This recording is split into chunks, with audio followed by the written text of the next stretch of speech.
mas sua obra, que chegou a ser banida pelo governo americano, seria peça-chave para o movimento da contracultura nos anos 1960. Muitos o consideram, inclusive, o inspirador da Revolução Sexual e dos protestos de maio de 1968 na França. Os atos foram iniciados por movimentos estudantis e ganharam a adesão de trabalhadores, levando a uma grande greve geral que abalou politicamente o país. Hoje, Reich segue tendo muitos adeptos entre os seguidores de correntes de pensamento alternativas. Mas o que fazia esse psicanalista e por que ele continua a despertar tanta controvérsia tanto tempo depois? Reich é considerado nos dias de hoje uma ovelha negra dentro da psicanálise tradicional, mas nem sempre foi assim. Com apenas 23 anos, ele foi aceito como membro da prestigiada Sociedade Psicanalítica de Viena, fundada por Freud. Foi o próprio criador da psicanálise que levou o jovem à instituição para que tratasse seus pacientes em uma clínica ambulatorial que ele criou na capital austríaca. Nessa época, Freud já havia desenvolvido sua teoria sobre a neurose e atribuído sua origem à repressão sexual. Reich levou o conceito além e propôs que a repressão se dava não apenas no plano psíquico, mas também no físico. Ele acreditava que o corpo respondia à repressão gerando tensão muscular, o que, com o passar do tempo, se traduzia em dores crônicas e doenças.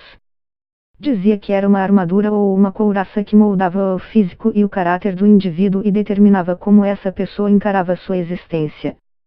O conceito despertou interesse, mas Reich propunha uma solução radical para o problema: a repressão deveria ser combatida não apenas verbalmente, como ensinava Freud, mas também fisicamente.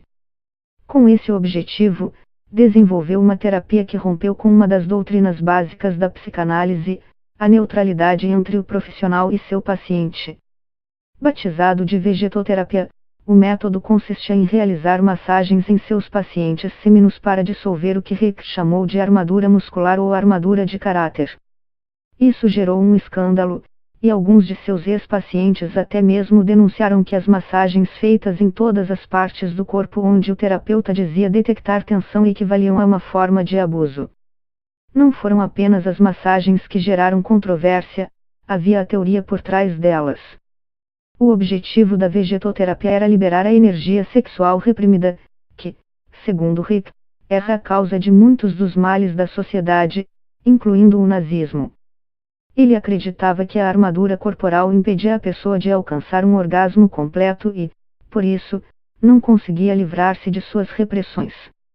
Reich escreveu que, quando uma sessão era bem sucedida, podia ver ondas de prazer atravessando o corpo do paciente, o que chamou de reflexo orgásmico. Mas a principal forma de liberação de energia reprimida proposta por ele eram as relações sexuais, que permitiriam a uma pessoa se tornar livre e isso transformaria as sociedades e o mundo. Com esse propósito, criou várias clínicas sexuais e advogou pelo sexo, inclusive entre adolescentes. Em 1927, escreveu A Função do Orgasmo, explicando sua teoria. Foi a promoção do que chamou de revolução sexual que consolidaria décadas mais tarde sua fama como visionário e tornaria seu livro uma bíblia dos intelectuais dos anos 1950 e 1960. Em 1939, perseguido pelo nazismo, Reich fugiu para os Estados Unidos, onde começou uma nova etapa de sua carreira que atrairia ainda mais críticas e ceticismo da comunidade científica. Reich queria comprovar que sua teoria sobre o orgasmo tinha uma base biológica. Para isso, investigou se o conceito freudiano de libido tinha relação com eletricidade ou alguma substância química que atravessava o corpo, uma teoria que o próprio Freud sugeriu e logo abandonou em torno de 1890. Pouco depois de chegar a Nova York, anunciou que havia descoberto uma forma de energia vital que era liberada durante o orgasmo e anunciou o nascimento de uma nova ciência, a orgonomia. Essa forma de energia foi chamada por ele de orgone, derivado de orgasmo e organismo, descrito por ele como de cor azul, por meio de um microscópio e no céu, com um telescópio especial criado por ele, o organoscópio. Segundo Reich, o orgone estava por todos os lados e era a mesma energia espiritual que outros chamavam de Deus. Rick acreditava que, quando essa energia estancava ou diminuía, causava decadência, enfermidade e morte. Por isso, a partir de 1940, ele começou a desenvolver acumuladores de orgone, caixas ou cápsulas que atuariam como bloqueadores de campos eletromagnéticos, permitindo que dentro do espaço se concentrasse a energia orgânica. A pessoa deveria entrar no acumulador, idealmente nua, e permanecer ali pelo maior tempo possível para obter benefícios que, segundo Rick, incluíam curar o câncer. Para demonstrar que sua descoberta era rigorosa cientificamente, Rick conseguiu que o renomado físico alemão Albert Einstein, 1879-1955, pusesse seus inventos à prova. Em 13 de janeiro de 1941, ele levou um pequeno acumulador para Einstein, que o investigou por 10 dias em seu sótão.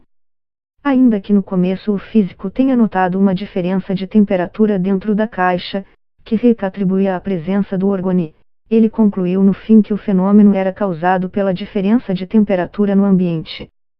O resultado não desiludiu Rick, que, em 1942, comprou uma fazenda no estado de Maine, EUA, onde se dedicou a criar mais acumuladores e outras invenções relacionadas à energia orgânica.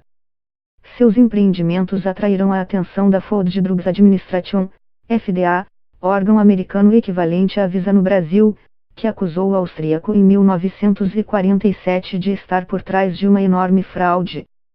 As autoridades também suspeitavam que ele poderia estar promovendo atividades sexuais ilícitas.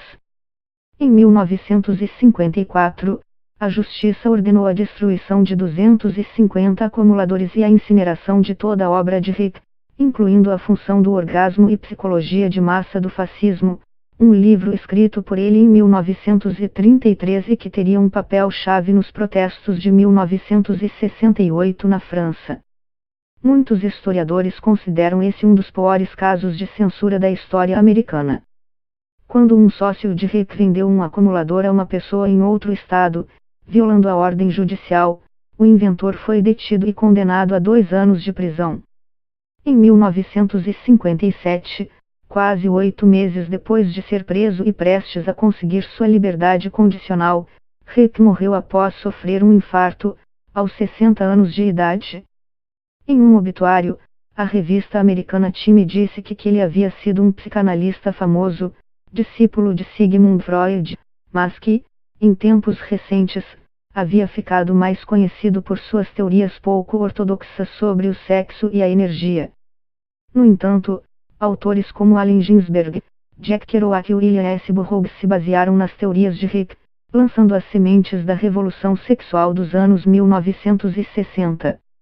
Hoje suas ideias podem ser encontradas em várias disciplinas, desde a terapia gestalt e a bioenergética aos tratamentos com orgonites, objetos que seriam capazes de transformar energias negativas em positivas e que são populares em alguns grupos espirituais.